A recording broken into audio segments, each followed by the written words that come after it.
Hi everyone, I have a new set of FAQs. I'm going to go through them right now. The first one is, I have a ruptured implant. How soon should I get them removed, or can I wait? Alright, so think of it this way.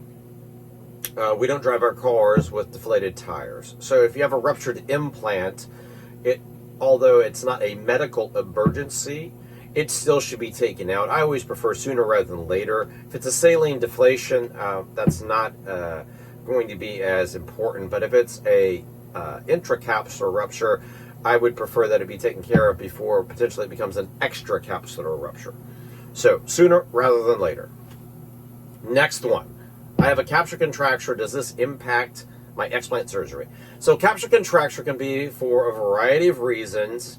The thing that is important to understand is if it's giving you pain, stretching, pulling, causing nerve symptoms, tingling in the hand, tingling in the area, that nerve pain is not going to resolve until you have that tissue removed potentially. I have taken care of capsular contractures, since, oh my gosh, early 2000s for breast cancer patients, cosmetic patients, and there are levels of the capsular contracture, but certainly it doesn't prohibit you or change in terms of surgery a timing for me. Next, I would like a fat transfer. What is the process? Do I have to come in every 6 months or 3 months? Fat transfers are very, very valuable tools.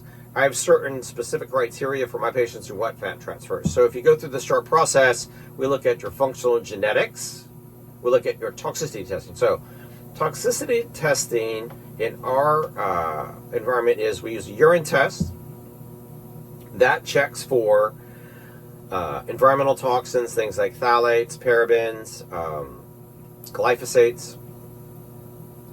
We look for heavy metals. Heavy metals can come from the shell of devices, can come from groundwater, paint, all sorts of sources.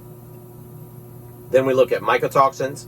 A lot of our patients get exposed to mold, as we all can get exposed to mold through like a roof leak, a leak in the apartment building, a leak at a resort where we went to, just in general off of foods, fruits, grains, coffee.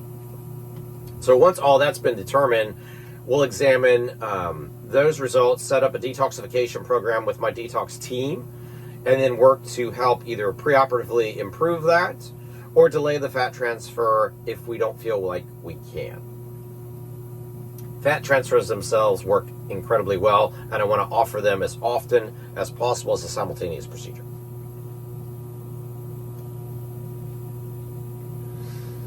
Next one is, had a mastectomy and implants were put in. I'm ready to have them removed. Are there any special considerations for mastectomy patients? Obviously, mastectomy patients have the majority of their tissue removed, especially in a bilateral case. So they would say 94 to 96% of the breast tissue has been removed. Some of that includes the fatty layer, so it can be very thin. So that's why in breast cancer patients, I have so much experience doing fat transfers. And fat transfers do not lead to increased problems with recurrence. So that's number one, no increased recurrence with fat transfers. Number two, does not change screening. That's been borne out in studies. But three, when you take everything out, then they have a lot less tissue. So you want to provide that layer of fat to enhance that tissue and aesthetic flat closure, if that's what you're doing.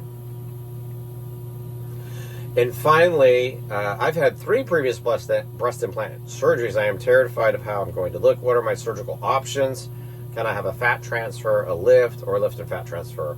And how does that work? So many times people have a lot of different surgeries. I can always typically design an explant and lift. And then fat transfers, like I just have said over and over again, I like to provide them simultaneously. So if anybody's looking for more guidance on this, please reach out to us at breastimplantillnessexpert.com, fill out a form, contact us, set up a consultation or virtual discovery session. Also, you can follow us on Instagram at Breast Implant Illness Expert. obviously here. Subscribe if you're on YouTube to our channel. Follow us on X, Rob Whitfield, MD, and then on LinkedIn. I'm there as well. This is Dr. Robert Whitfield, and on Facebook, Dr. Robert Whitfield.